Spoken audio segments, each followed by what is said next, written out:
Hi, I'm Peter J. Ray. Welcome to Adventures in History. Today's topic is Andrew Johnson, Part 7, War with Congress over Reconstruction. We stopped last time in 1866. President Andrew Johnson was at war with the Freedmen's Bureau. Now, the Freedmen's Bureau was doing a lot of good because the freed slaves needed help. They needed education, they needed help building churches that would help them, and they needed land in a time of a lot of people were farmers.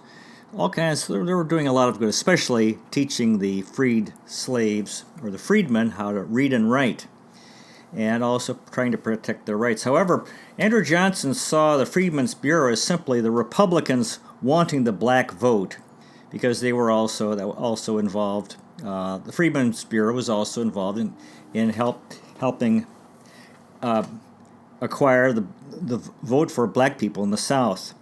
And so the Republicans, Andrew Johnson thought, the Republicans just want more power from the black vote. And there was a fear among Republicans that if the southern states would restore, they were mostly Democrat, the Democratic Party would become more powerful. Now, the 3/5 clause of the Constitution was no longer valid because the slaves were freed. Under that clause, when it came to determining representation in the House of Representatives, the black slaves only counted for 3/5 of a person.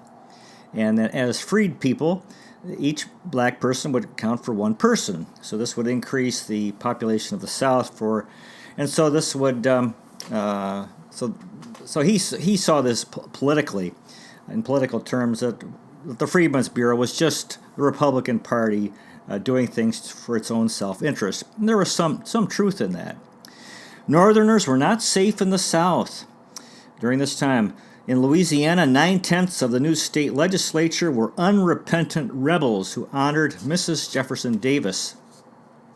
In February, Andrew Johnson said that he had fought traitors in the Civil War, and he was on the battlefield again. Of course, he was a fighter. That was his nature.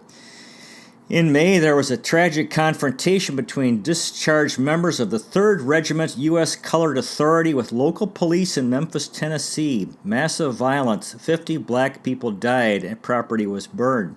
Yeah, these black soldiers were going home, and they had fought to defeat the Confederacy. So there was a natural conflict between white Southerners and, of course, Confederate veterans. So this was tragic, this violence which was beginning in the South.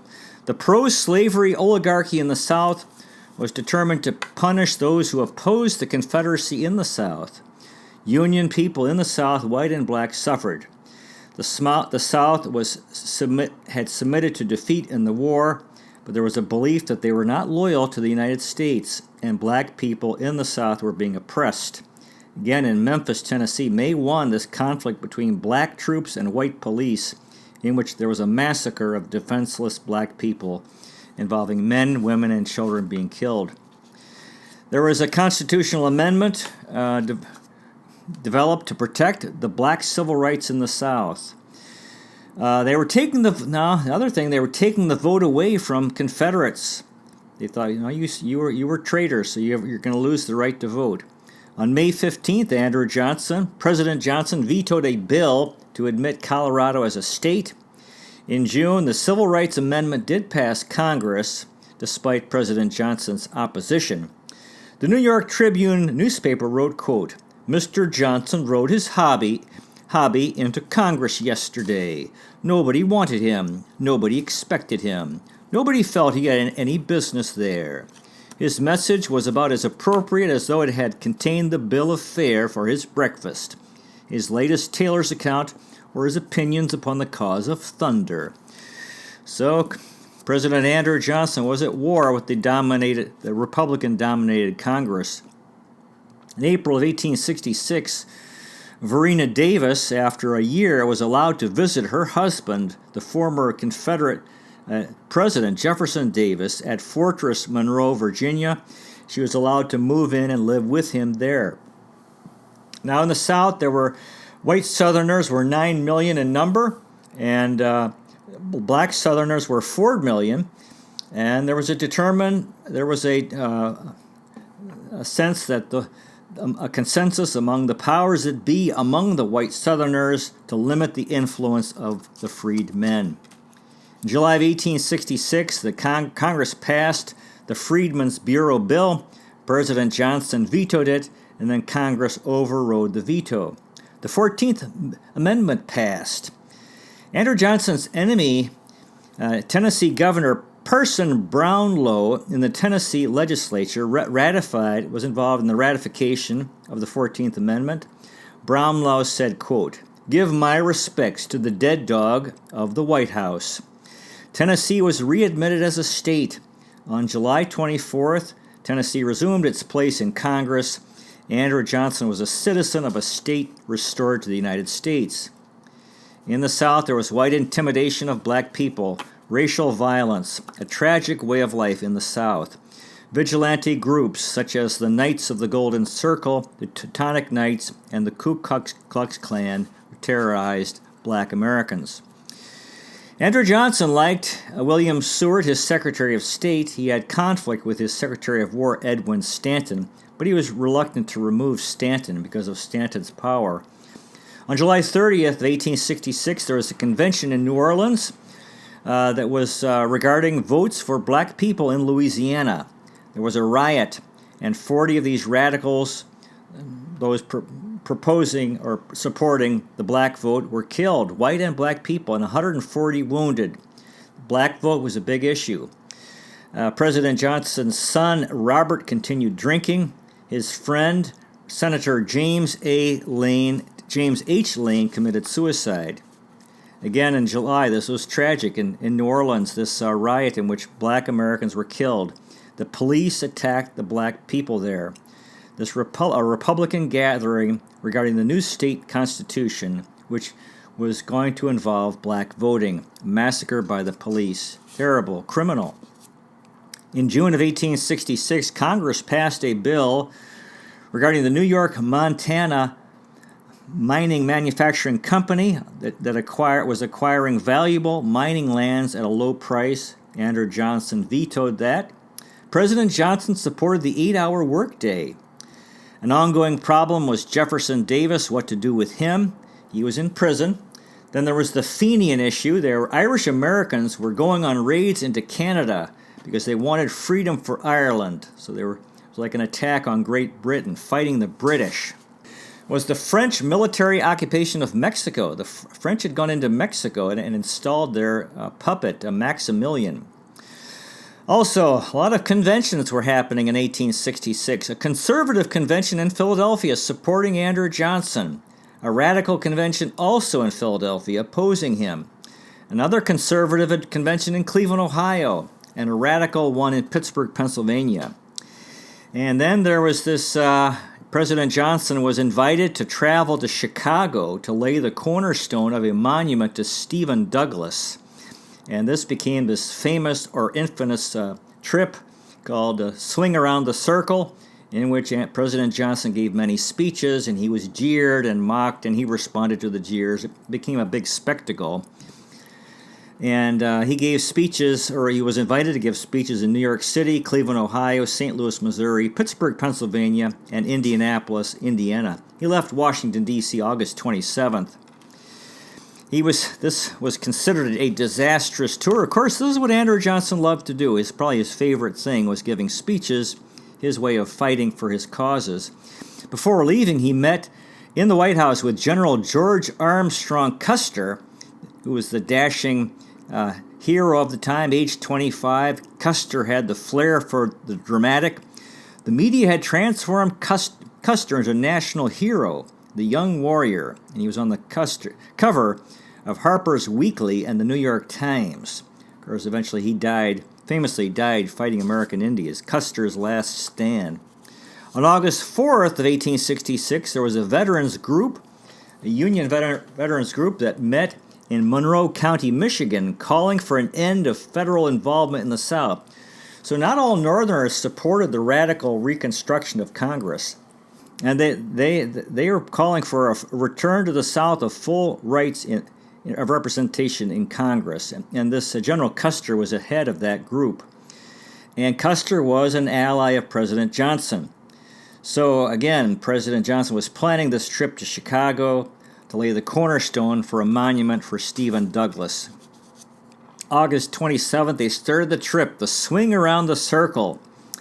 One of the things that happened, now they had many of President Johnson's cabinet came, so it was really like a campaign speech promoting his side or his beliefs about Reconstruction. Ulysses S. Grant was pressured to come on the trip, and he did not have a good time. He wound up getting drunk in Cleveland. They put him on a boat going to Detroit, where he got sober on this lake cruise. In Cincinnati, General Grant said he'd had enough of this trip, and he went back to Washington.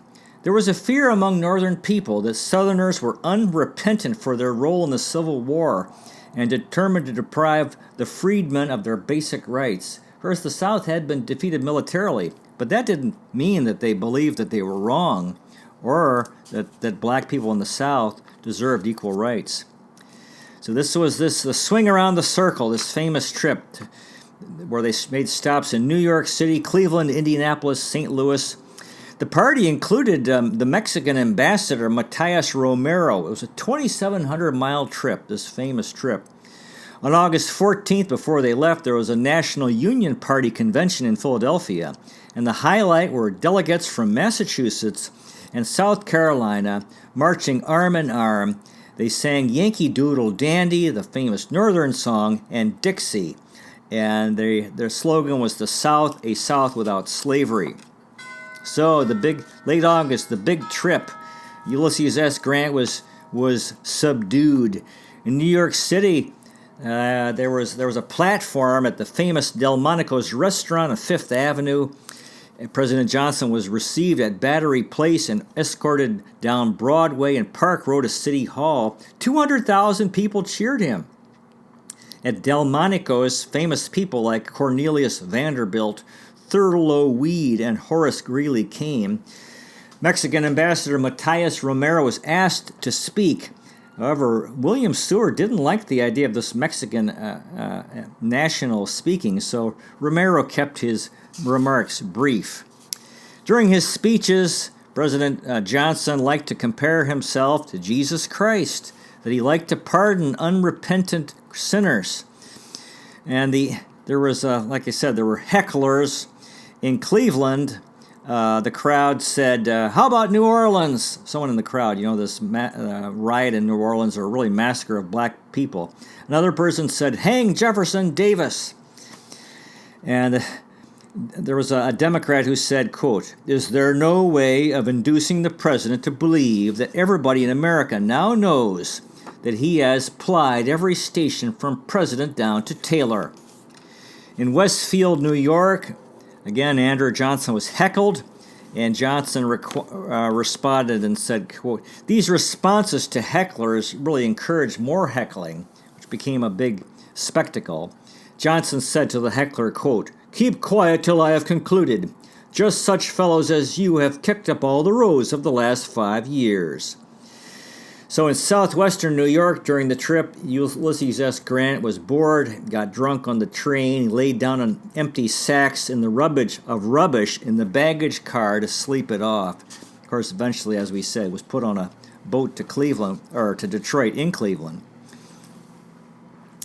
and where he got sober. Now in Cleveland, the Andrew Johnson's party checked in at the Kennard House. There was an elegant dinner there for them, bowls of peaches and goblets of wine.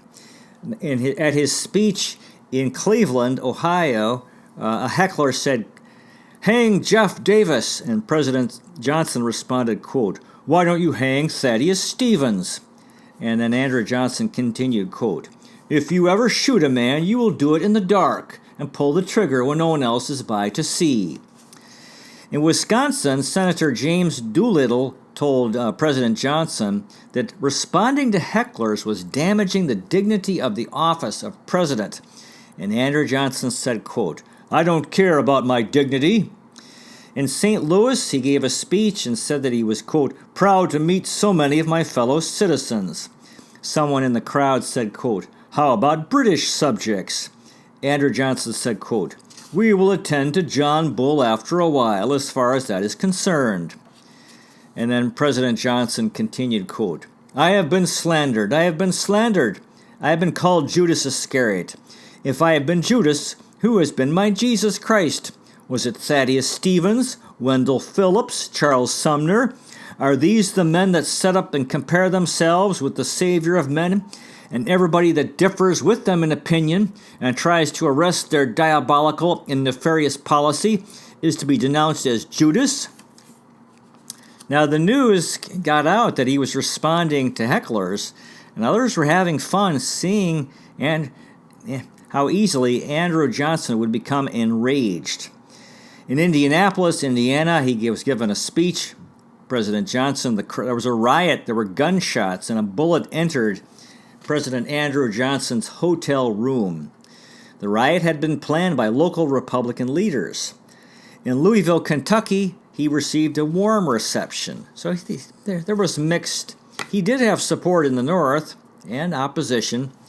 In Steubenville, Ohio, General Custer responded to the hecklers, and Andrew Johnson said, quote, let them alone. They know not what they do. Also in 1866, there was a cholera epidemic that originated in the Middle East and traveled to the U.S., killed tens of thousands of Americans in the next 5 years. William Seward was very ill from the cholera, although he survived. Andrew Johnson visited Abraham Lincoln's tomb in Springfield, Illinois. Mary Lincoln was not happy about that.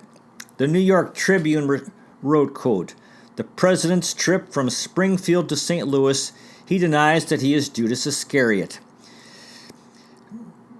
President Johnson said that the radicals wanted votes for the black and no votes for the whites in the South.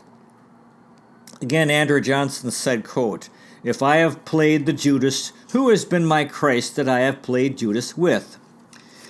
In Indianapolis, Indiana, as we said, there was disorder and turbulence.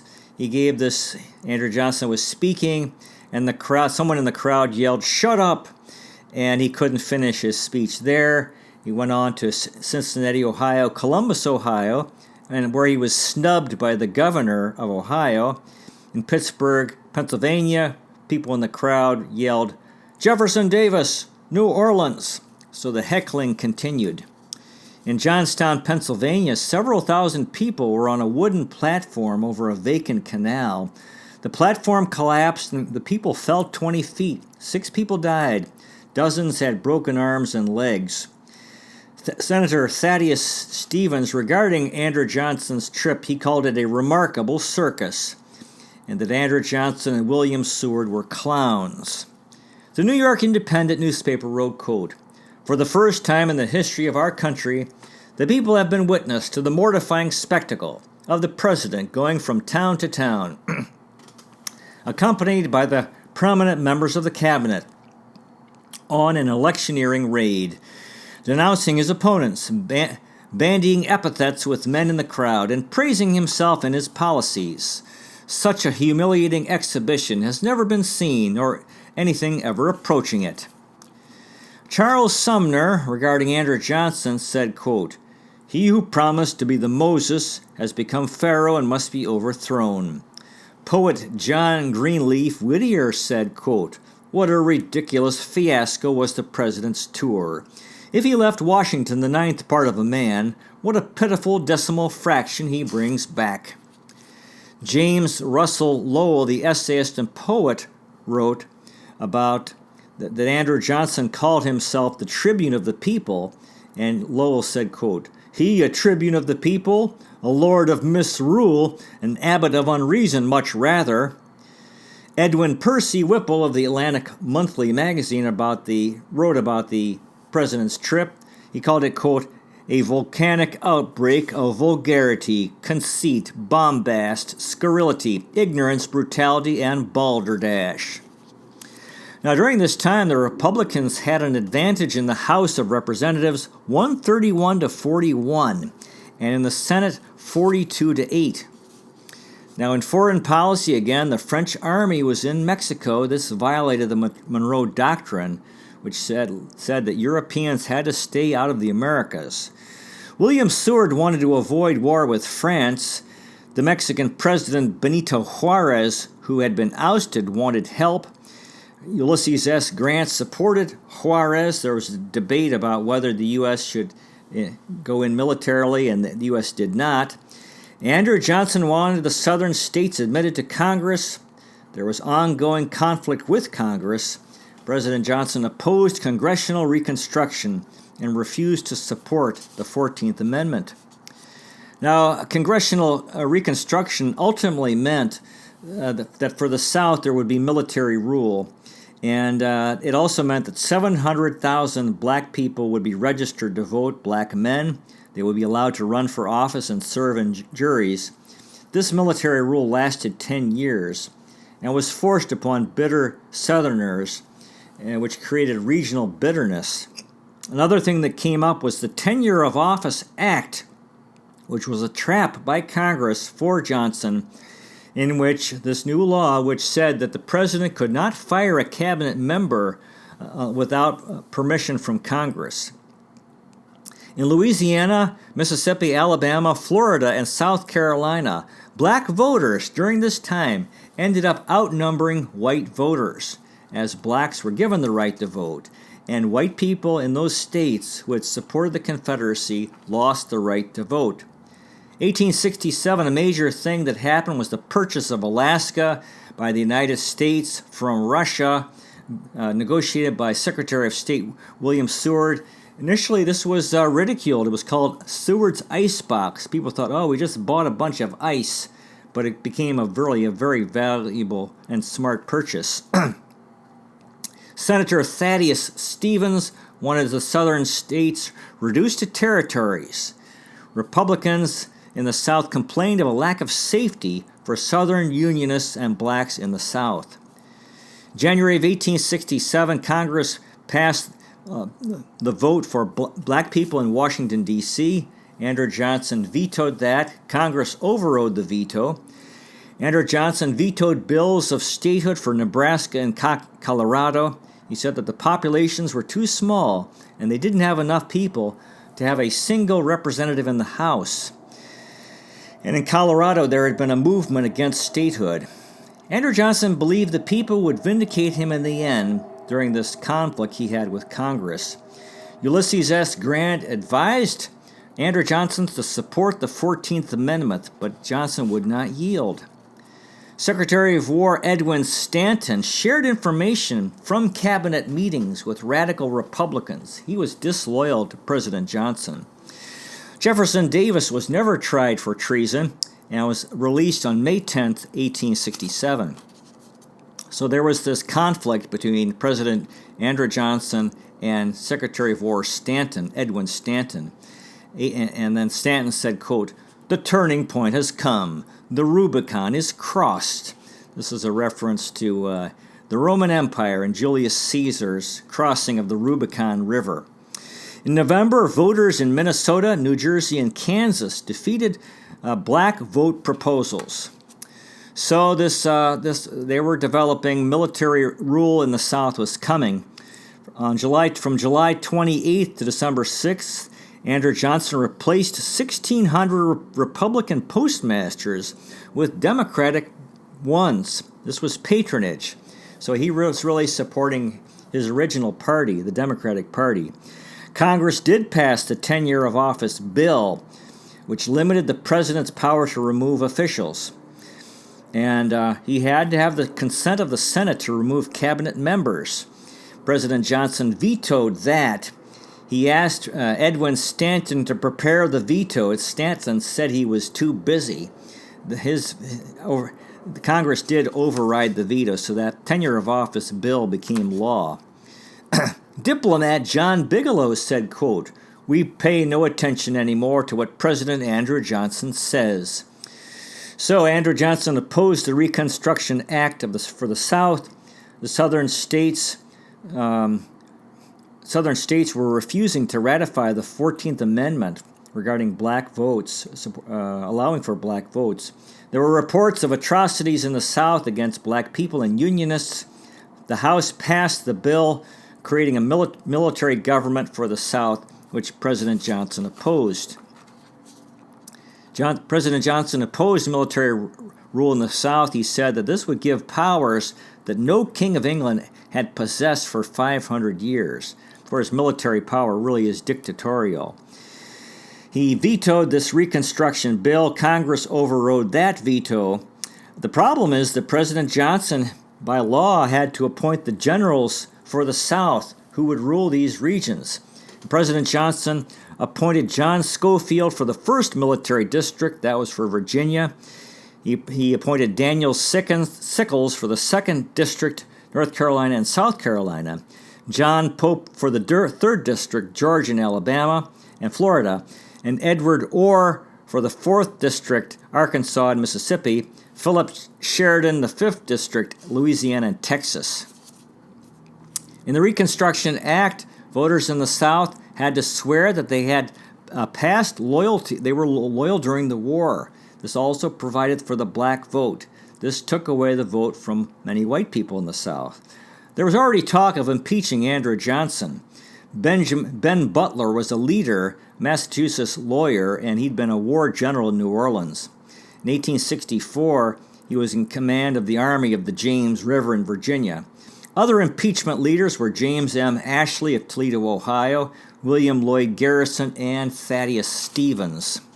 January 5th, 1867, there was a Republican caucus in Washington, D.C. regarding the possibility of impeaching President Johnson, and there was a belief that Reconstruction was impossible with President Johnson in office. On January 7th, James A. Ashley introduced a resolution to impeach President Johnson for high crimes and misdemeanors, and that he had violated the law with his pardons.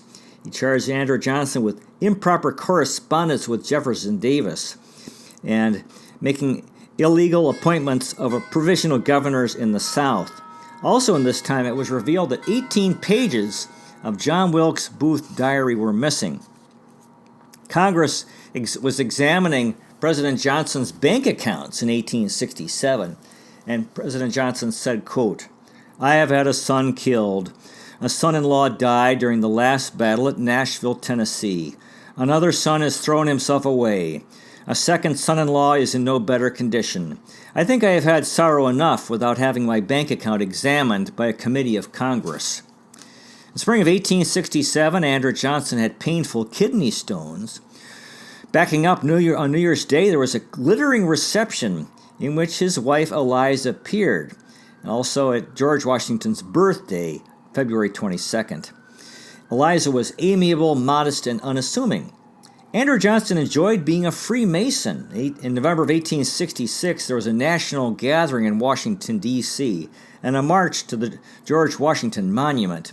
Andrew Johnson dedicated a new Masonic temple in Boston, Massachusetts.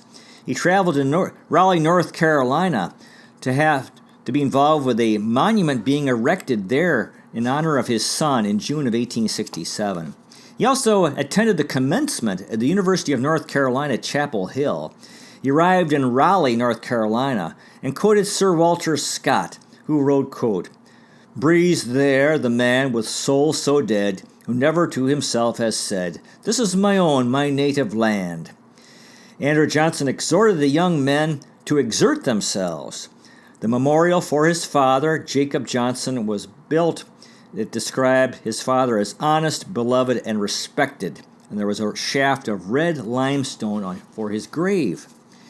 In Chapel Hill, for Andrew Johnson, there was a striking difference between his reception in 1867 and 40 years earlier, when he was striking out on his own as a young man. He returned to Washington, D.C. via Richmond and Fredericksburg, and then he made a New England trip. He went to Yale. He was in Boston, dedicating a Masonic temple there. Now, throughout these years, he had no vice president. They never figured that out. So the president pro tempore of the Senate would be his successor if, for some reason, he died or was removed, and that was Ben Wade of Ohio. Some Republicans liked Johnson over Wade. Jefferson Davis had refused to ask for a pardon. He said there was no need for forgiveness. Now, a major success of the Johnson administration was the purchase of Russian Alaska. that William Seward was able to accomplish with a treaty on March 29th. Critics called it Johnson's Polar Bear Garden. There was also a charge that Johnson was involved in the murder of Abraham Lincoln, but no evidence. President Johnson decided to fire Secretary of War Edwin Stanton. He wanted Ulysses S. Grant to become the new Secretary of War. Grant objected to the Stanton dismissal. Chief Justice Salmon Chase said to Johnson to keep Stanton. On August 5th, Andrew Johnson asked Stanton to resign, and Stanton refused. And Ulysses S. Grant said he would take the job under duress.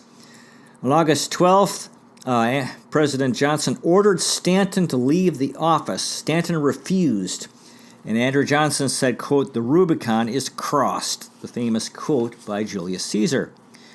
President Johnson also wanted to remove General Sheridan in the 5th District and replace him with George H. Thomas. Ulysses S. Grant objected to that. However, Sheridan was removed. Ulysses S. Grant asked only to attend cabinet meetings that concerned him. In the 1867 elections, Democrats did well, especially in Ohio. Andrew Johnson said in 1867, quote, "I've always had undoubted confidence in the people. They may sometimes be misled, but never perverted. In the end, they are always right. In the gloomiest hours through which I have passed, and many of them, God knows, have been dark enough, I had still an abiding confidence in the people." Andrew Johnson's enemies in Congress were determined to pursue impeachment. And impeachment, some believe that impeachment would strengthen Andrew Johnson if Johnson removed Stanton, then that meant that would strengthen the impeachment movement. James Ashley, another fellow, said he believed that all previous presidents who died in office had been poisoned. Those included William Henry Harrison and Zachary Taylor. Andrew Johnson was accused of pardoning notorious traitors. He was also accused of being responsible for the New Orleans riot. There was a fear that the House could vote to impeach him, but the Senate would not convict him. And Benjamin Wade would be his successor, and that was not appealing to many people. George G. Fogg was against impeachment. He said, quote, "Maintain things as they are, and nothing can prevent General Ulysses S. Grant from being the next president." Andrew Johnson wanted conservative generals in the South. Southerners asked to remove General John Pope. Andrew Johnson, as we said, opposed the Reconstruction Acts. Really, the conflict was over Reconstruction.